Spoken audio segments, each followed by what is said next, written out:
Pernah nggak sih rugi? Wah, sering. Rugi, ditipu, Oke. ketipu. Udah kamu nggak usah pesantren. Karena kamu nggak ada potongan kiai katanya. Kenapa tuh? Kenapa Ya, alasannya apa? kenapa kata saya itu ya nggak ada Alasannya. potongan kiai. Heeh. Masa nanti ketika dipanggil Al-Mukarram Sohibul Fadilah Kiai Haji Purnomo itu di telinga tuh nggak enak sekali.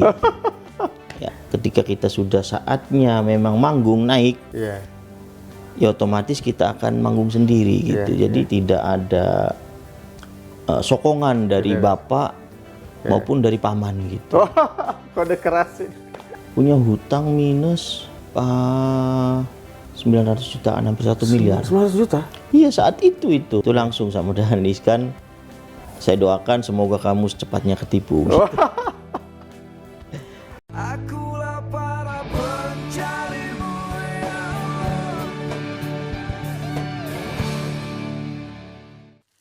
Allah. Assalamualaikum warahmatullahi wabarakatuh.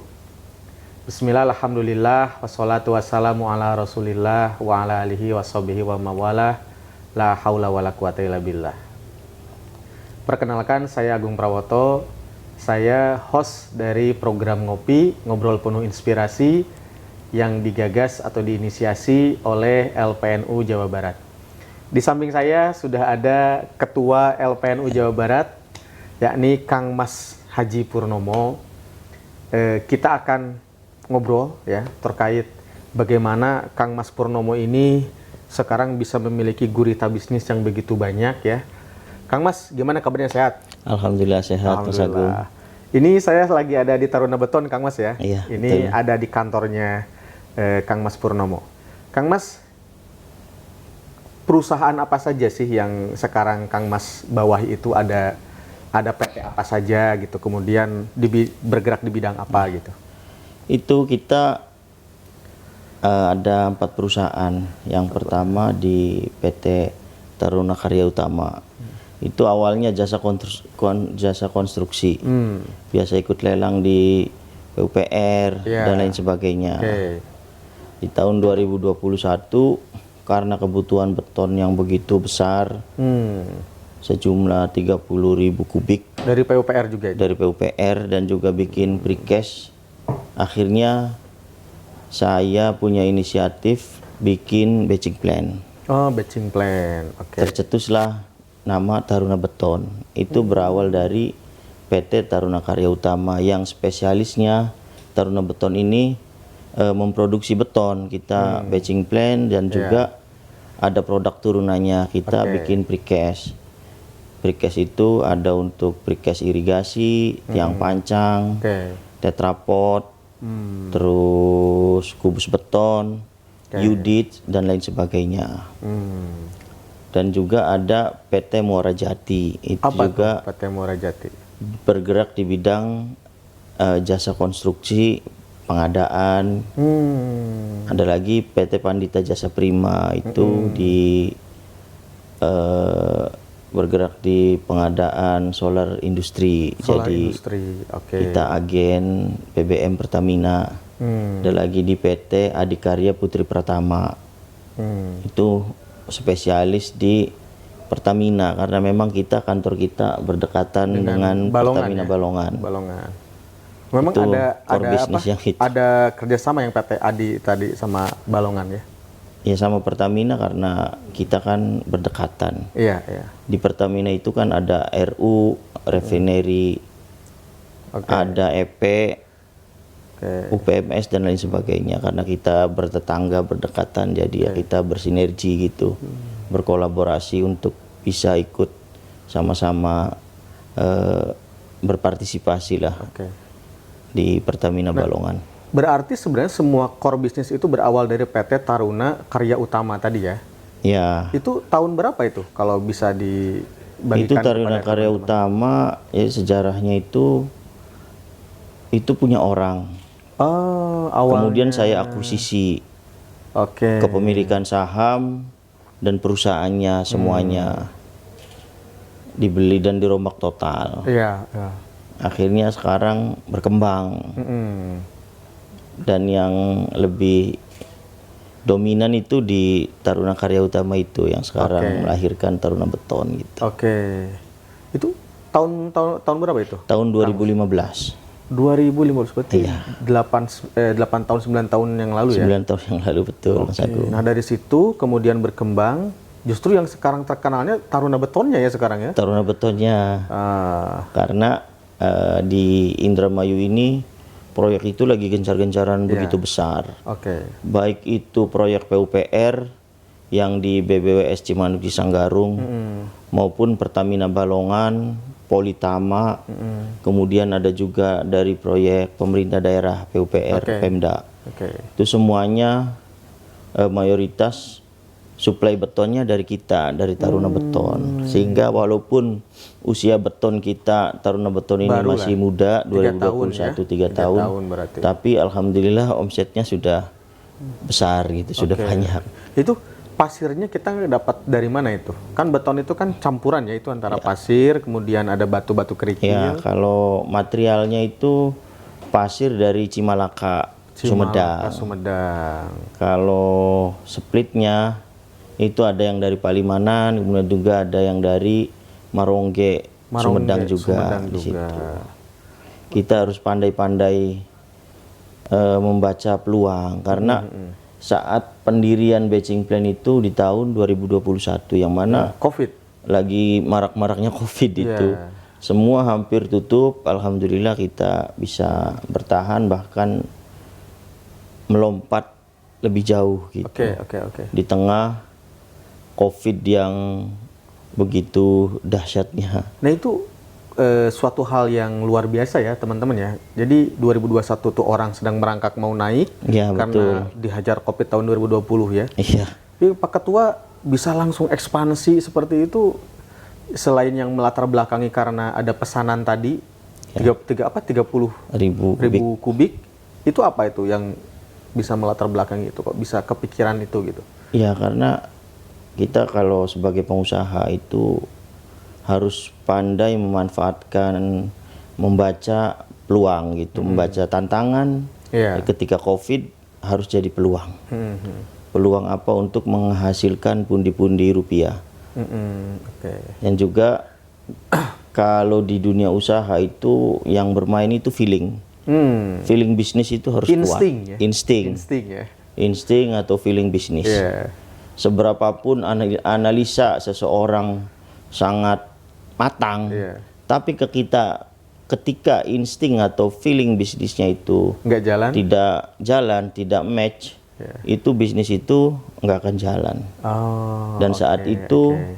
feeling bisnis saya mengatakan bisnis batching plan ini akan menggeliat gitu. Oke, Walaupun di tengah-tengah Covid, karena walaupun Covid pembangunan tetap berjalan gitu. Oke. Itu yang kena dampak yang sangat luar biasa itu kan di industri travel gitu, Pariwisata jelas. kemudian industri makanan pada gulung tikar karena kan saat itu ada WFH gitu, ada PPKM, ya, PSBB. tapi akan tetapi pembangunan ini tetap berjalan sehingga alhamdulillah kita dapat keberkahan itu gitu.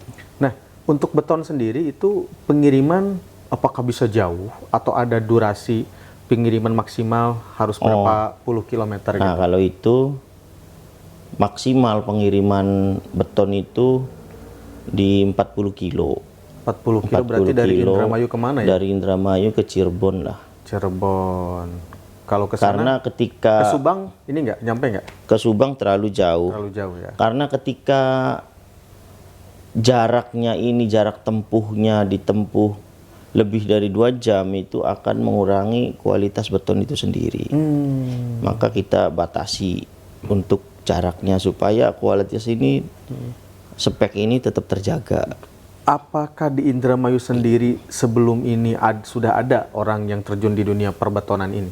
Sudah banyak. Di Indramayu sendiri terhitung, tercatat ada 18 batching plan. Dan semuanya itu orang luar. Dari Bandung, dari Jakarta, kemudian ada yang dari Palembang. Saya kira orang Satu-satunya yang pengusaha lokal Indramayu, Indramayu Kang Mas. itu saya. Oh, oke. Jadi ya sebenarnya walaupun kita orang lokal akan tetapi harus berpikir global gitu, Betul, sehingga kita bisa bersaing di dunia usaha. Oke, oke. Oh, saya kira tadi pas bilang orang luar kirain orang Korea, orang Jepang gitu kirain. Ternyata dari Bandung, Jakarta ya, Ya, yang ini. dari yang udah perusahaan-perusahaan nasional Nah, gitu. terus itu strateginya gimana tuh? Kita bisa bertahan atau kita bisa merintis ya usaha batching plant ini di tengah sudah maraknya usaha-usaha sejenis. Ini kan menjadi sebuah tantangan. Strategi apa nih yang dilakukan oleh Taruna Beton? Strateginya ya, kita dengan sesama pebisnis batching plant kita bersinergi. Kita komunikasi dan menganggap teman-teman itu semua bukan sebagai kompetitor, Tapi sebagai tapi partner. sebagai mitra bisnis gitu. Oke. Maka kemudian ketika ada pesanan yang berdekatan dengan batching plan punya teman, Iya. itu kita lempar pembeliannya di sana. Oh, oke. Begitupun sebaliknya, ketika ada misalkan ada dari Nindya Beton, ada dari USI, Iya. yang customernya itu dekat dengan kita, kadang dari beliau itu dilempar ke kita. Oh. Jadi kita bersinergi, karena istilah pepatah orang tua, usaha itu boleh sama, tapi rezeki orang itu Beda-beda. beda-beda. Oke. Jadi jangan takut kita tidak kebagian rezeki gitu. Karena rezeki itu Allah yang atur. Oke, oke, oke. Jadi kita normal aja berjalan gitu, jangan takut kalah saing atau seperti apa. Oke. Jadikan semua yang satu jenis usaha kita ini sebagai mitra, bukan sebagai kompetitor atau Oke, sebagai oke. pesaing. Nah, terus tadi saya dengar-dengar juga sebelum ini kita ngobrol, Kang Mas ini sudah mulai juga merambah ke konstruksi bangunan ya sekarang ya. Ya, Nah itu apa? Apakah sudah ada yang dijalankan atau sedang dijalankan atau baru mulai ini? ini 3 bulan Desember itu 2023. Oh baru ya, Alhamdulillah baru sudah kontrak dengan RNI, Raja Wali Nusantara Indonesia, itu BUMN, Ah, untuk membuat kantor dan gudang RNI cabang Cirebon. oh, oke. Itu kita alhamdulillah sudah kontrak, dan mungkin ini baru pengalaman pertama ya kita menggarap bangunan gedung gitu. Karena dari awal saya menekuni dunia usaha jasa konstruksi, spesialisnya itu di sumber daya air. Itu beton apa? Laut ya? Ya, ada di irigasi, sungai, pantai, bikin bendungan gitu, dan juga menggeluti dunia usaha yang baru ini menurut saya begitu mengasihkan, karena kita tertantang, terpacu untuk lebih semangat gitu, kira-kira bisa Oke. menguasai dunia apa bangunan juga gitu, bangunan gedung. Oh ini langsung bangunan gedung ini ya? Kantor Bangunan ini gedung, langsung, iya. langsung gedung ya? Bangunan gedung, Oke, betul. luar biasa. Kemudian selain konstruksi juga, saya dengar-dengar juga Pak Kang Mas sekarang sudah mulai juga mau merambah ke food ya? Iya, Mau F&B. food, mau ke kuliner lah ibaratnya. Ya. Apa itu? Yang akan dibuka apa gitu? Jadi kita kan core bisnis awal itu kan di jasa konstruksi. Ketika memang sudah settle, itu harus mampu mengembangkan bisnis lain gitu. Yang mana bisnis lain itu terutama di produk turunannya, kayak di solar, kemudian di batching plant. Nah, sekarang itu ketika batching plant ini sudah berjalan dan sudah settle ya katakan, itu kita mulai mencoba bisnis F&B. Saya ada yang franchise gitu, Cooler City Ice Cream and Tea. Oh es krim ya? Ya, Es krim semacam dan- mixu. Oh oke. Itu Cooler City namanya. namanya Cooler City. Dan di sampingnya ada Briling. Oh Birili. Ada Briling juga. Semua perbankan juga bisa tarik tunai di situ. Transaksi ya. Bisa transaksi di situ. Jadi sebagai penunjang fasilitas bisnis F&B tersebut. Dan di belakangnya itu kita bikin Taruna Cafe and Resto. Oh, oke. Jadi dalam oke. satu kawasan di situ, ketika kita bawa anak-anak ditaruh di Cooler City, Iya. bapaknya sambil ngopi, sambil ngerokok Iya, iya. di kafe gitu. Oke. Oh. Jadi masih dalam satu kawasan di situ. Oke. Jadi depannya itu es krim sama Iya. briling, ke belakangnya itu ada kafe. Ada and kafe resto. di situ, Ini Cafe and betul. Resto. Jadi itu bisa sekali mendayung 2-3 pulau terlampaui itu. Ya. Orang tuanya dapat ya, anak-anaknya Anaknya juga juga. bisa dapat ya, Ya. es krim. Itu sudah launching atau masih dalam tahap pengerjaan atau Kalau ini di minggu depan itu insya Allah mau launching untuk Cooler City sama Briling. Kalau kafe masih dalam tahap pembangunan Oke. karena berlokasi di tengah kota. Oke. Dan kita juga dalam usaha itu istilahnya ada usaha musiman, kayak project itu usaha musiman. Project ya. Ada kalanya usaha bulanan, Ya. penghasilannya. Ya. Ada lagi usaha harian. Harian, ya, Nah, kayak yang harian ini F&B ini tadi. kayak F&B tersebut. Oke. F&B, Briling juga ya. briling juga, kafe juga. Jadi pemasukannya ini, pendapatannya itu harian, termasuk ini juga Taruna Beton, batching Iya, plan itu itu masuk harian harian juga. juga. Jadi ketika kita menebar jaring, menebar jala sebanyak-banyaknya, otomatis potensi mendapatkan ikannya itu akan lebih banyak. Lebih banyak. Oke. Jumlah karyawan ada berapa, Kang Mas? Kalau karyawan Dari semua. kantor di sini ada 42 orang. 42 orang. Kalau karyawan lapangan banyak Mas, ada 200-an lah, 200 orang. Dan itu Nah, memang khusus di lapangan. disebar ya? Disebar, betul, ke karena beberapa lokasi pekerjaan, enggak satu pekerjaan gitu.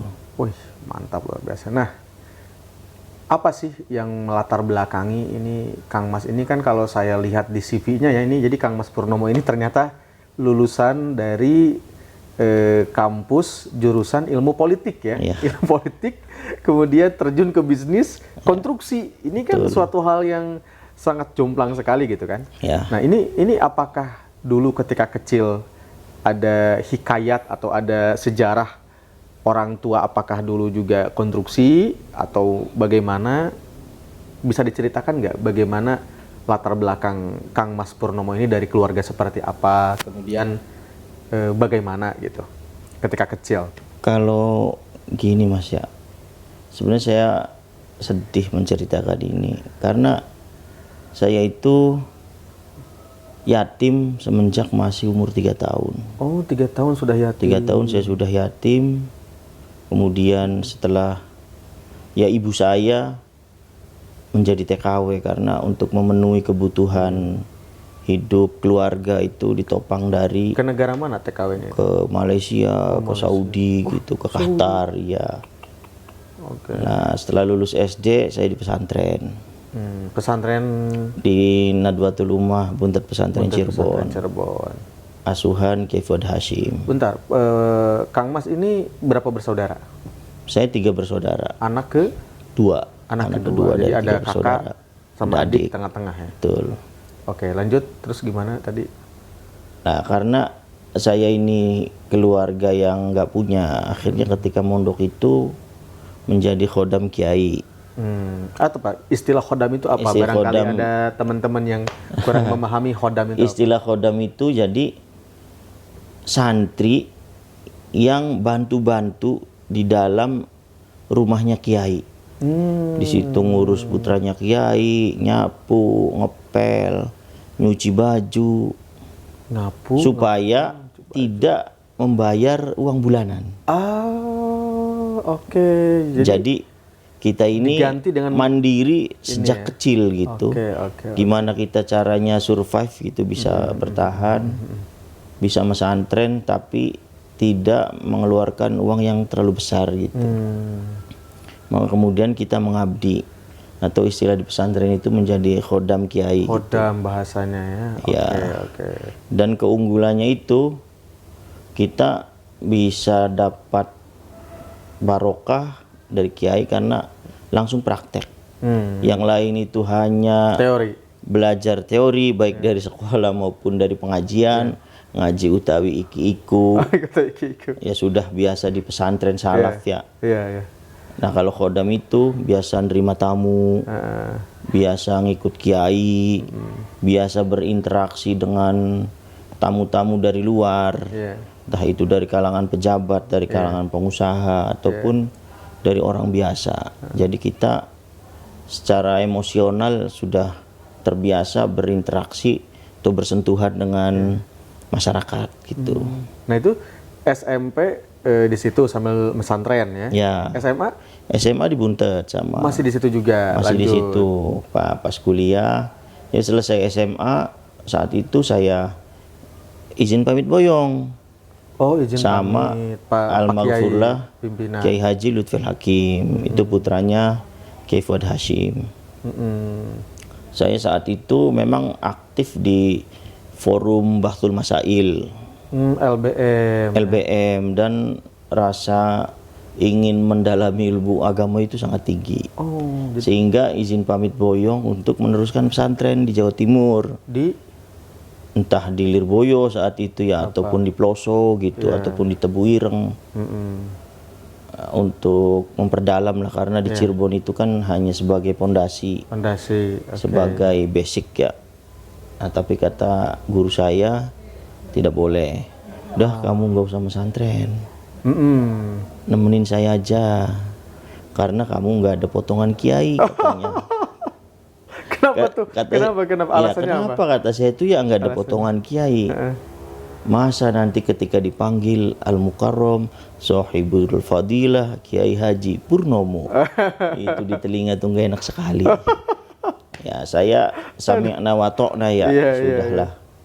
Terus gimana, udah di sini aja 1 tahun lagi. Itu deh kata Pak Kiai siapa tadi tuh? Kiai Lutfil Hakim Lutfi Hakim. Iya, atau orang memanggilnya Abi Aim gitu. Akhirnya saya manut, nambah setahun lagi. Ketika mau boyong lagi, ditahan lagi, jangan, nggak usah boyong, nambah setahun lagi. Untuk apa? Alasannya apa? Nambah setahun Karena saat itu saya ngasuh putra beliau yang masih kecil, masih kelas 5 SD. Iya, iya. Kata beliau, tanggung nanti setelah lulus SD silahkan kamu boyong. Tapi sebelum boyong, saya sambil kuliah tadi di UGJ Universitas Gunung Jati, kalau dulunya Unswagati, dengan mengambil jurusan Fakultas Ilmu Sosial dan Politik tadi. Itu jurusan apa? Administrasi Negara. Latar belakangnya ngambil jurusan itu apa itu? Latar belakangnya karena di saat SMA, di samping saya memang jurusannya IPS waktu itu ya, IP 3, IPS 4. Saya aktif suka diskusi dulunya, pelajaran antropologi, ada tata negara waktu itu, sosiologi. Jadi memang saya sangat suka sekali untuk tertarik di politik gitu ya, di pelajaran-pelajaran sosial gitu. Karena laboratorium orang sosial itu masyarakat. Jadi luas, enggak laboratorium IPA hanya satu ruangan gitu.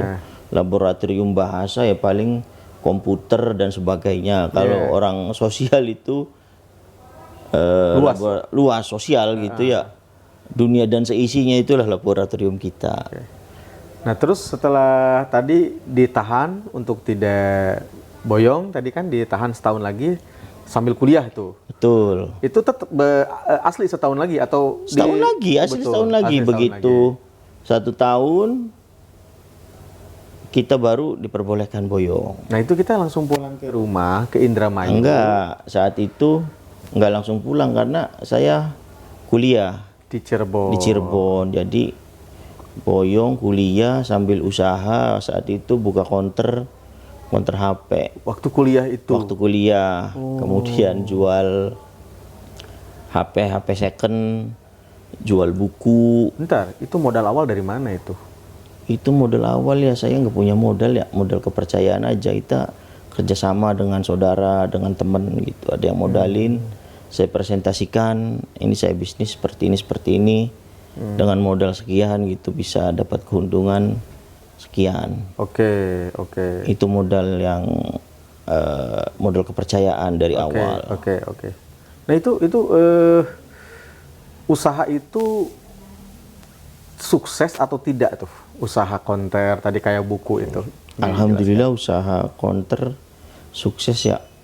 Artinya berjalan dengan baik dan bisa Membiayai memenuhi kebutuhan sehari-hari untuk sekedar makan, biaya kuliah. Oke. Karena saya kan dari kecil sudah mandiri. Begitu kuliah pun ya tidak disokong oleh dana dari orang tua gitu. Oke. Karena ya mandiri, ikut organisasi, jadi ketua BEM saat itu. Saya jadi ketua BEM termuda, BEM fakultas. BEM fakultas. BEM fakultas. Oke. Di saat semester 2 itu mendobrak kebiasaan lama yang tadinya senioritas. Ketua BEM itu minimal Semester 4. semester 3, semester 4 ya, semester 4. Sekarang Semester 2. semester 2 boleh. Karena sebagus apapun aturan, ketika memang tidak pas diterapkan untuk sekarang, itu perlu direvisi. Orang Al-Quran aja ada nasakh, ada mansuh. Iya. Apalagi itu hanya sekedar peraturan kampus. Karena ADART organisasi ya. bisa dirubah itu. Iya. Karena teori kepemimpinan itu tidak berdasarkan umur, tidak berdasarkan senior ataupun junior, tapi bagaimana caranya bisa menggerakkan organisasi, bisa menggerakkan orang-orang yang ada di dalamnya untuk mencapai tujuan yang telah ditentukan bersama. Itulah organisasi gitu. Selain di BEM, aktif di organisasi ekstra tidak waktu kuliah? Waktu kuliah tidak aktif di ekstra.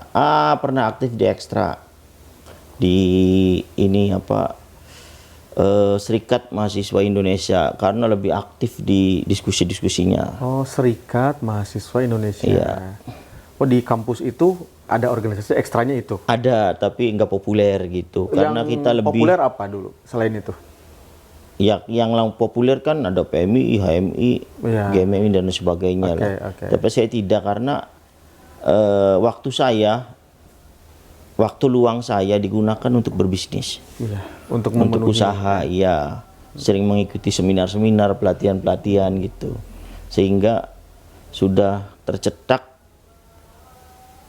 mindsetnya itu gimana caranya kita jadi pengusaha. Dan memang saat SMA pun saya sudah berpikir mohon maaf ya, tidak ada pikiran ingin jadi pegawai negeri ataupun jadi pegawai-pegawai di pemerintahan gitu.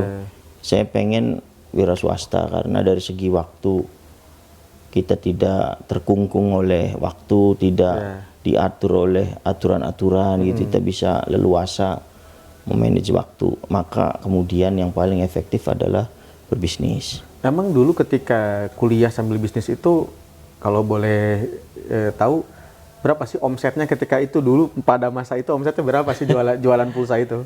Pada masa itu ya paling sehari itu 300.000 gitu omsetnya. Tahun berapa itu kalau masih? Tahun 2008. Oh, Tahun 2008, omset 300.000. 300.000 sehari. Kan jual pulsa. Termasuk besar lah segitu ya? Iya, itu pun karena banyak yang via SMS, waktu itu belum ada WA ya. Ngutang Oh, gitu. dicatat kasbon. Iya, dicatat aja temen-temen kan. Iya. Nanti ketemu bayar. Pelayanan yang terbaik lah. Iya, tapi Nggak ada perlu nggak yang ribet. nggak bayar pasti ada. Oh, ada. Pasti ada. Namanya usaha pasti resiko-resiko seperti itu tetap ada. Itu dari 300.000 itu keuntungan bersihnya berapa itu? Keuntungan bersih yang diterima? Keuntungan bersih 10% paling ya? iya, Pulsa kecil itu ya 10% ya pulsa itu. 40.000 Sehari ya? sehari, 50.000 kan ada aksesoris gitu ya. Oh, jual juga. Ada casing HP kayak gitu-gitulah. Oke. Itu saya buka persis di depan kampus. UGJ? di situ. Lahan cuman paling 2 meter kali 2 meter semeter paling. setengah. Semeter setengah. Ngontrak berapa itu per bulan kita di situ? Kita enggak, itu kan manfaatkan tanah PU ya, ada spasi dikit tuh. Ah, kita Kita enggak ngontrak, enggak. modal bikin bangunan gitu aja. Bikin etalase aja, etalase sama bangunan juga bangunan semi permanen. Permanen. Pakai triplek kayak gitu. Yang penting kita bisa jualan gitu. Kita modal listrik aja paling ya di situ. Ya, listrik adalah karena sekitarnya juga kan banyak orang jualan pecel lele, ada jualan bakso gitu. Oke. Nah, terus tadi selain jual pulsa itu ketika kuliah itu jual apa? Buku tadi apa lagi tadi? Ada jual buku, jadi gini, ada orang jual buku di samping saya. Jadi saya ajak kerjasama. Sekalian udah, nanti saya ngejualkan, kalau bapak ada keperluan nggak apa-apa. Ah, Yang penting saya dapat komisi. komisi lah. Atas satu buku ada yang kasih 3.000, ada yang 5.000 gitu. Oh, buku apa yang Buku dijual? bacaan. Buku bacaan. Buku bacaan, mata kuliah, kemudian ada buku-buku bacaan umum gitu. Berarti ini dia apa kedai apa toko gitu atau Bukan kios? toko, buka lapak aja. Oh, Lapak. lapak juga sama kios juga berarti. Iya, lapak nggak pakai kios dia. Oh, pakai meja. Pakai meja aja. Taruh buku gitu ya, layaknya di kampus-kampus seperti itu kan. Luar biasa. Jadi sekalian saya yang nungguin gitu. Jadi kalau laku ada yang beli, ya saya yang ituin. Harganya. Harganya kan sudah tertera di situ. Iya. Tinggal Kemudian komisi aja. kasih komisi aja 3.000, ada yang 5.000 per buku. Yang penting kita dapat masukan gitu. Nah, ketika lulus itu posisi biaya sendiri itu kan. Itu orang tua sudah pulang dari kerja di Sudah Timur begitu Tengah saya itu. kuliah, orang tua sudah Oh, jadi kerja di orang sudah pulang di pulang Indonesia ke gitu. Indonesia. Berarti apa namanya? Beliau sudah kerja di Indonesia lagi lah intinya. seperti Sudah. itu. Nah, setelah wisuda itu usaha dilanjutkan lagi atau Nah, kita gini, ekspansi? Tadi nyambung tuh, kenapa backgroundnya pesantren, kemudian kuliah di politik, kok sekarang menekuni usaha di jasa konstruksi ya. Nah, jadi gini, saat kuliah dulu ketika jadi ketua BEM, selepas jadi ketua BEM saya membantu tokoh politik yang ada di Indramayu ini. Ketika jadi ketua BEM. Ya, masuk kuliah, saya Oke. aktif di partai politik, tapi tidak sebagai kader politik, tapi sebagai asisten Simpatisan. pribadi Oh, asisten pribadi. calon bupati di Indramayu. Oke. Boleh disebutkan Ya, ke partainya namanya apa atau orangnya Haji siapa? Gori Sanuri di sini ya. Oke. Saat itu koalisi antara Hanura dengan PDI Perjuangan. Beliau ini dari partai PDI Perjuangan. Dari Hanura. Oh, dari Hanura. Koalisi dengan PDI Perjuangan. Oke. Asisten pribadinya saya. Jadi yang menjadwalkan ketemuan dengan si A, dengan si B, yang mengawal kemanapun, yang ikut jadi tim think tank lah untuk mendiskusikan strategi apa yang digunakan. Jadi Oke. saat kuliah juga teorinya di kampus, prakteknya langsung Langsung di di lapangan dengan tokoh-tokoh politik yang ada di Indramayu. Oke. Saat itu berarti saya umur 23 ya, 23 tahun itu sudah Iya. berinteraksi dengan tokoh-tokoh politik, lobi-lobi ke Jakarta gitu, walaupun saat itu hanya jadi asistennya. Iya. Jadi sudah terbiasa di politik nih. Lobby-lobby sudah jago berarti waktu Sudah itu ya sudah biasa interaksi kan dari mulai embrionya sih dari pesantren ya, karena ikut kiai gitu. Menerima tamu, menerima banyak orang gitu. Jadi kan cara komunikasi yang sopan, yang baik itu seperti apa. Itu kan kita diajari ya. Iya. Di samping itu kan bekal di organisasi ketua BEM kan gimana caranya mengkoordinir bawahan-bawahan kan struktural, ada sekretaris, bendahara, kemudian ada seksi, Seksi-seksi.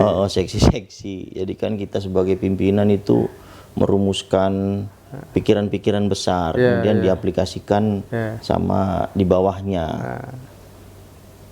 Nah, ketika itu kalah akhirnya, belum dapat rezeki beliau itu Iya. nyalon kalah. Kemudian dikenalkan karena saat itu kan kenal dengan banyak orang. Akhirnya ketemulah dengan pengusaha yang dari Cirebon, namanya Pak Haji Oyo Sunario. Ketemu di situ, karena ikut tender di Pertamina.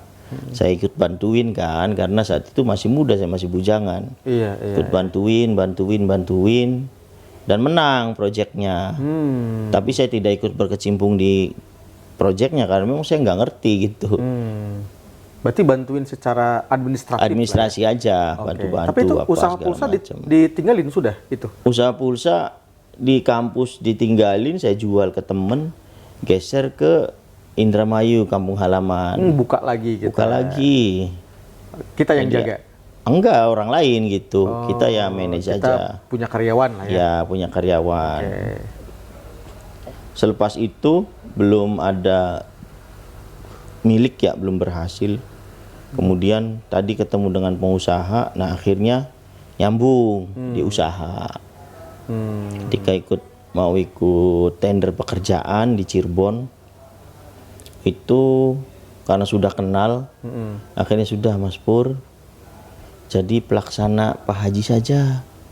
Kalau pelaksana itu yang ngurus lapangan, pelaksanaan pekerjaan dari A Mandor sampai atau apa ya? Z. Bukan, di atasnya mandor. Kalau ini project manajernya lah. Oke, oke. Nah saat itu saya tidak punya pengalaman apa-apa dan tidak mengerti apa-apa. Ditawari pekerjaan sebesar 3,9 miliar. Apa pekerjaan apa itu? Bikin sungai waktu itu. Oh, Penanganan banjir sungai. apa bikin tembok? pancang. Oh, pancang. Di bawahnya pancang ada borvel, kemudian ada meja-meja gitu, ada bikin tembok gitu, bikin mall. Yang saya lakukan itu saya kebingungan ya. Pastinya karena Karena belum ada nggak ngerti pengalaman. apa-apa, jangankan metode kerja, jangankan cara kerja dan sebagainya, menghitung, menggambar itu saya nggak ngerti sama sekali. Tapi ketika ditanya, gimana Mas Pur, bisa nggak? Bisa Pak Haji. Akhirnya yang saya lakukan ya tadi, berkah pernah jadi khodam, berkah jadi ketua BEM. Jadi kan mengorganisir, menggerakkan banyak orang. Sudah biasa ya. Sudah terbiasa. Akhirnya saya cari konsultan untuk mengajari saya. Kita ngebayar dia berarti. Ngebayar dia, jadi ngajarin. Ini gambarnya seperti ini, metode kerjanya begini, bahan bakunya A, B, C, harga upahnya sekian, harga besi sekian, harga beton sekian. Jadi itu diterangkan item per item, satu per satu gitu, sehingga saya paham kan, begitu kebuka, oh iya ternyata kerjanya seperti ini. Untuk saya kerja sendiri ya nggak bisa, carilah mandor yang memang sudah berpengalaman di bidangnya. Akhirnya diterapkanlah, ada mandornya, ada yang bagian ngitung, ada yang bagian ngegambar, ada yang bagian surveyor gitu ya, pengukuran, ada yang bagian pengadaan. Jadi kan karena kita di organisasi itu sudah biasa mengorganisir banyak orang sesuai dengan kemampuannya, nah, model dari situ nih kita bisa menggerakkan suatu pekerjaan gitu, proyek. Walaupun saya basicnya bukan orang teknik sipil gitu, tapi saya sederhananya bupati ataupun presiden itu tidak akan menguasai seluruh keilmuan atau seluruh bidang, akan tetapi ada staf ahli lah. Iya, betul. Staf ahli hukum, ada staf ahli bidang pembangunan, ada staf ahli bidang sosial gitu, ada yang kesehatan. Betul, betul. Itu orang lain bisa, saya terpacu, kenapa kita tidak bisa gitu. Iya. Yang penting intinya satu, kita mau belajar dan mempunyai semangat dan kedisiplinan yang tinggi gitu. Oke. Nah, itu dari proyek pertama itu sukses ya? Sukses, alhamdulillah. Sukses. Terus kemudian dari situ terus mulailah berjalan berkembang lagi dengan Terus Pak Haji itu. Dengan Pak Haji itu sampai sekarang. Oh, alhamdulillah. Walaupun saya sudah mandiri, tetap aja Oke. dengan beliau hubungan masih baik, disupport juga pekerjaannya, dan jadi ketika kita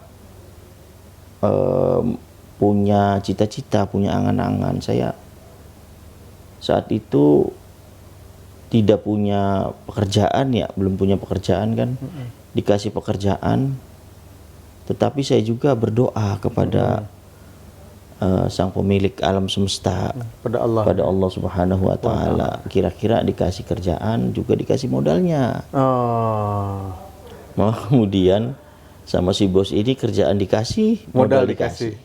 Oh, Jadi saya tidak perlu repot-repot untuk memikirkan modal yang begitu besar gitu. iya iya iya. Tidak perlu repot-repot nyari pekerjaan karena sudah dikasih. Iya iya. Yang penting satu modal saya ada modal kejujuran. Iya iya. Kejujuran, kita tanggung jawab, Iya. bisa menyelesaikan Oke. tugas-tugas ataupun amanah-amanah yang diberikan dari bos-bos gitu, sehingga kita alhamdulillah sampai sekarang bisa eksis gitu. Nah, berarti Taruna Karya Utama ini kan diakuisisi itu tadi. Apakah diakuisisi dari Pak Haji ini? Bukan, itu dari orang lain. dari orang lain. Diakuisisi karena yang senior-senior ini sudah enggak di project lagi. Sudah pensiun lah ibaratnya. Ya, Sudah pensiun. akhirnya yang muda-muda ini kan maju nih. Ya. Itu proses itu tidak ada di perkuliahan. Iya iya iya. Karena kan itu pergolakannya luar biasa, apalagi urusan usaha. Betul betul. Jadi kita harus sabar, kita juga harus pakai etika. Di usaha itu etika, komitmen, dan kebersamaan. Betul betul. Karena ketika itu tidak diterapkan, usaha kita akan kehambat gitu. Oke oke. Karena pada saatnya ibaratnya kalau kata orang si gilir gumanti ya. Apa Setiap itu? ya jadi setiap orang ada masanya. Oh, setiap masa ada orangnya. Setiap masa ada orangnya. Oke. Jadi nanti juga saya niati hitung-hitung belajar lah. Iya. Ketika kita sudah saatnya memang manggung naik, Iya. ya otomatis kita akan manggung sendiri gitu. Jadi tidak ada sokongan dari bapak maupun dari paman gitu. Oh, kode keras ini. Kode keras ini. Jadi memang saya mandiri, menapaki tangga itu Sendiri ya. dari ibarat menghitung itu dari 0, 1, 2, 3, 4, 5 dan seterusnya. Iya. Bukan kalau dari paman kan dari 1 loncat ke 5, Iya. dari 5 loncat ke 9 gitu, loncat lagi ke 15, sehingga ada beberapa tangga yang memang tidak dilalui gitu. Betul betul. Tidak komprehensif lah ya. Iya. Tidak menyeluruh ya. Kita tidak bisa minta dari rahim siapa kita dilahirkan. Betul betul. Akan tetapi semua orang punya kesempatan yang sama untuk meraih kesuksesan. Ya, oke oke. Nah itu dari Pak Haji itu awal tahun berapa tuh awal pertama dapat proyek? 2012. 2012. Selepas lulus kuliah. Lulus kuliah 2012 dapat proyek itu, kemudian 2015 mengakuisisi perusahaan Taruna Karya Utama itu ya? Betul Ya. kan? Berarti kan dari pertama dapat proyek mengakuisisi 3 tahun ya. Waktu itu 3 tahun itu kita tanpa perusahaan masih nempel ke Pak Haji berarti ya? Iya, Pandita dulu 2014 saya begitu baru nikah bikin perusahaan namanya Pandita Jasa Prima. Oh, justru Pandita dulu Iya. sebelum Taruna Karya Sebelum Utama yang lainnya ini. iya. Kalau TKU Muara Jati itu ya tadi mengakuisisi dari senior-senior lah yang sudah Oke. tidak berkecimpung di proyek lagi gitu. Oke. Nah, kita kan dengar yang manis-manis terus teman-teman ya, dengar kesuksesan, menapaki ya. Pernah nggak sih rugi? Wah, sering. Rugi, ditipu, Oke. ketipu. Kita sudah Beda ya, terbiasa. ditipu sama ketipu beda ya? Beda. Coba Ditipu, contohnya apa nih? Contohnya apa nih? Pak Ayo, Kang Mas, kita ngopi dulu Siap. nih. Jadi kebetulan teman-teman, program ngopi LPNU Jabar ini disponsori oleh A Lot of Coffee, Bandung Coffee House. Kopinya nikmat banget. Mantap. Gimana Pak Ketua? Mantap. Wih, Nah. luar biasa. Ini kopinya sangat berasa sekali. Jadi ini kopi asli ya, Ini tidak kopi ada campuran premium ini. apapun ya. Nah, selain itu juga program kita disokong juga oleh Taruna Beton ya, oleh Kang Mas, kemudian oleh Jaket Keren, Cool and Calm, kemudian Harmonis Computer, Nih. kemudian ada juga NU Mineral ya. Jadi Mantap. kalau mau minum, pingin sehat, minum Ari NU Mineral gitu. Baik, jadi tadi gimana Pak Ketua? Lanjutkan. Dari awal-awal saya menikah 2013 itu saya jatuh sejatuh-jatuhnya. Awal menikah itu. Iya, megang project rugi. Karena banyak faktor lah ya. Oke. Faktor utama itu dari internal. Oke. Ada salah satu orang kepercayaan kita yang tidak amanah, tidak jujur gitu. Oh. Sehingga saat itu ibarat pemain tinju, kita masih pakai helm nih. Iya, iya. Udah kepukul dengan hentakan yang sangat kuat gitu, sehingga kita jatuh. Itu kalau dinominalkan bisa dikatakan nggak berapa nominal Besar kerugian? itu saat itu saya punya hutang minus 900 jutaan, hampir 1 miliar. 900 juta? Iya, saat itu. Tapi saya tetap tanggung jawab. Walaupun saya agunan nggak punya, aset juga belum punya. Karena saat pertama kali baru menikah, saya tidak dibawai bekal dari orang tua maupun istri saya juga tidak dibawai bekal dari mertua gitu. Bekal doa dari orang tua. Hanya bekal doa yang tulus, Oke. melangitkan doa-doa gitu. Sehingga memang kita benar-benar sama istri ini berusaha dari nol gitu. Itu gimana itu istri Kang Mas dulu gimana itu ketika baru aja Waduh, nikah langsung sangat punya shock hutang sekali 100 juta itu gimana itu? Sangat shock sekali kan, kaget ya. Iya. Dan saya juga namanya orang baru menikah kan. Iya. Chemistry-nya kan dalam perjalanan itu masih belum Iya. Masih belum klop bener lah. ya, Iya, masih belum klop saling memahami sekali. kan ya. Ini kita orang berumah tangga itu seperti apa sih? Iya. Akhirnya kita tata bersama. Hmm. Hutang-hutang itu walaupun banyak tapi kita tanggung jawab. Kita Oke. selesaikan sedikit demi sedikit, satu persatu diberesi gitu. Oke. Sehingga ya pada akhirnya kita alhamdulillah selesai gitu. Itu jarak berapa tahun itu bisa selesai Itu itu? bisa selesai 900 itu juta itu. 2015 itu sudah selesai. 2 tahun berarti ya. 2 tahun. Berarti alhamdulillah beruntung ya, meskipun kondisi seperti itu masih ada orang yang percaya memberikan proyek, memodali. Ya karena saya tidak membuat cacat gitu Oke. dengan orang, walaupun kita rugi, walaupun kerjaan itu banyak kendala, kena hujan, kena alam yang begitu dahsyat ya, tapi kita tetap tanggung jawab. Nah, itu kan hutang nih 900 juta. Ya. Nah, orang yang dihutanginya apakah Pak Haji yang di awal itu atau Bukan. beda lagi ini? Beda lagi, ada beberapa orang kan, ada yang kita minjem uang ke saudara gitu, ada yang istilahnya supplier belum dibayar gitu, macem-macem lah, banyak gitu. Tapi mereka ini percayalah ke Kang Mas bisa. Iya, kita bisa- tetap dihadapi gitu. Oke. Walaupun pahit tapi tetap dihadapi gitulah. Untung dibantu sama istri, jadi yang urgen-urgen nih segera ditutup gitu. Artinya ada yang utang itu kan berbunga. Iya. Yang bunganya gede ditutup duluan gitu.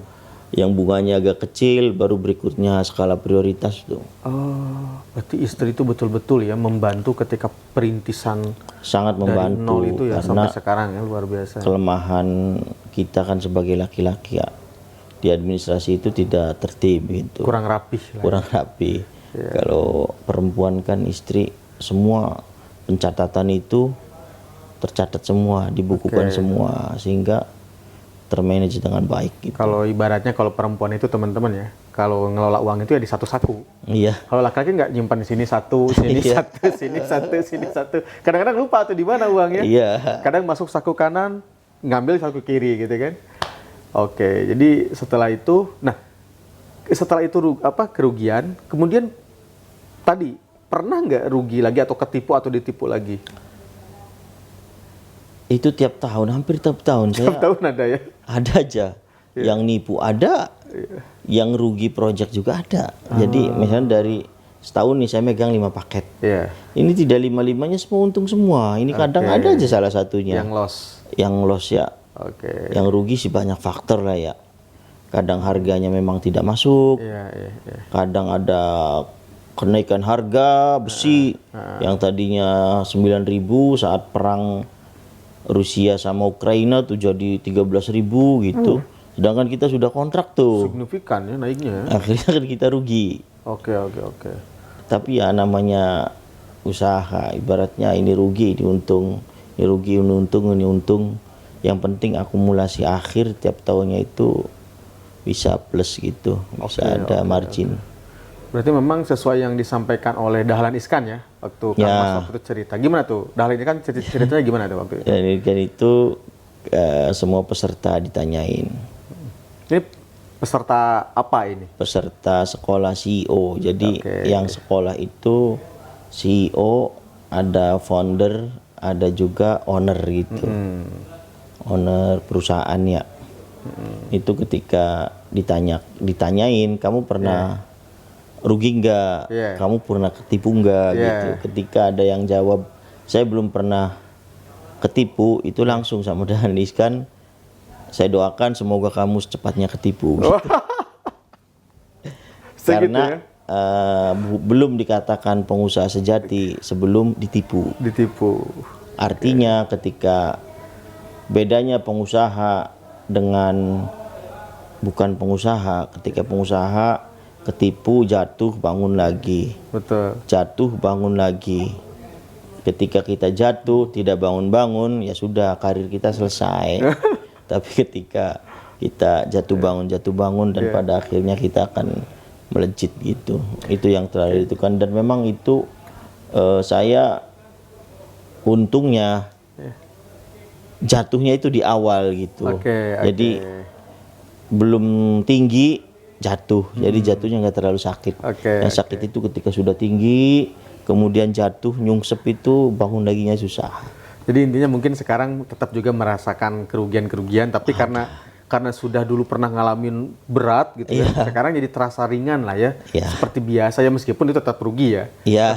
Tetap namanya sebuah hal yang negatif gitu ya. Ya usaha itu kan yang dilihat itu bukan keuntungannya saja kan, tetapi resiko. Kalau kita berkacamatanya dari resiko itu bisa resiko untung, juga bisa resiko rugi juga.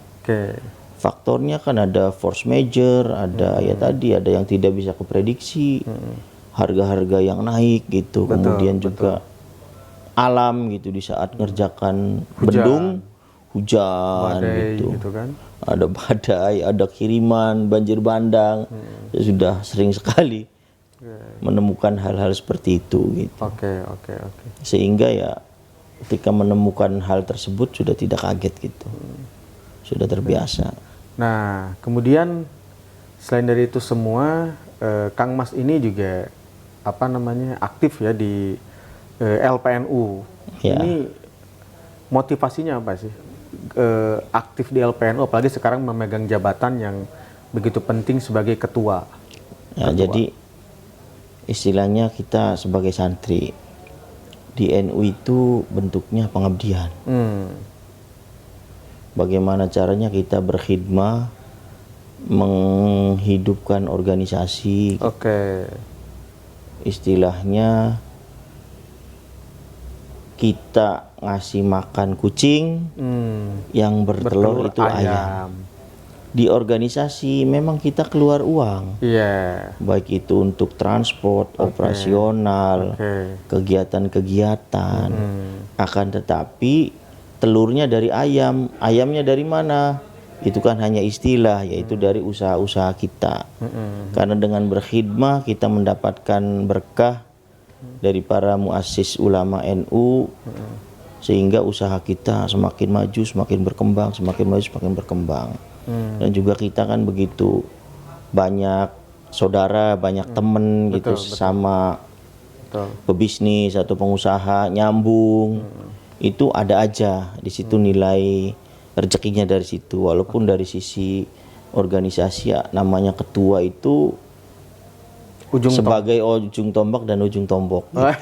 Sudah biasa kan, tetapi ketika kita menjalannya dengan ikhlas, itu rezeki dari usaha kita itu akan mengalir dengan deras, laksana hujan. Nah kembali ke Taruna Beton, Kang Mas, sebelum kita tutup lah ya, orang kalau pingin tahu nih ada produk apa aja sih di Taruna Beton ini, kemudian ingin tahu tentang informasi tentang perusahaan Taruna Beton ini bisa diakses di mana ini? Ini kalau untuk Taruna Beton bisa diakses di web www.tarunabeton.com. Websitenya Websitenya di samping produk beton, batching plan itu kita juga ada produk-produk precast, ada Udit, kemudian ada tetrapod untuk di breakwater, pemecah gelombang. Oke. Ada kubus beton, kemudian ada pancang gitu untuk tiang pancang, spoon pel gitu, dan produk-produk yang lainnya. Jadi ketika ada orang butuh, ngomong ke kita, nanti kita diskusikan, ketika bisa ya kita penuhi. Karena Taruna Beton ini sekarang tergabung dalam organisasi AP3I. Apa itu AP3I? Asosiasi Pengusaha Beton Pracetak dan Prategang Indonesia. Jadi anggotanya nggak banyak, hanya 30 perusahaan, baru 30 perusahaan se-Indonesia. Dan mayoritas didominasi oleh BUMN, ada Abipraya Beton, ada Adi Persada Beton, yang dari Adikarya ada Adivika Beton, ada Pionir dan sebagainya lah, yang perusahaan-perusahaan besar. Yang perusahaan dari kampung dan masih merintis itu hanya Taruna Beton gitu. Tapi kita termotivasi bagaimana caranya perusahaan ini bisa scale up bisnisnya supaya berkembang menjadi perusahaan yang besar gitu. Maka kita harus bergabung dan mengikuti komunitas perusahaan-perusahaan besar juga gitu. Berarti intinya Taruna Beton ini memang selain dari fokus di usaha juga memang di organisasi juga terus menjalin silaturahmi ya, menjalin terus kita ngikut di Kadin, kemudian di HIPMI ngikut gitu. Kita namanya kalau nggak berorganisasi, kita siapa yang tahu ya, nggak ada yang kenal siapa gitu. Ketika organisasi kan kita mengembangkan konektivitas dan jaringan gitu. Yang penting kerjasama itu intinya harus saling menguntungkan. Jangan ada pihak-pihak yang dirugikan. Win-win solution ya. Ada win-win solution gitu. Itulah fungsinya organisasi gitu.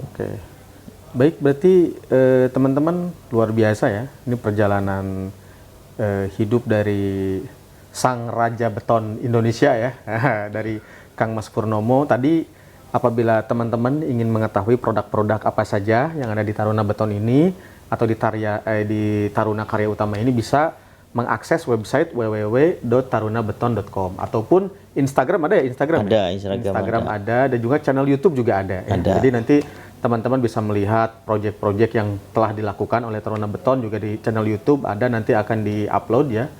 Jadi mungkin itu untuk pertemuan ngobrol penuh inspirasi LPNU Jabar pada episode kali ini.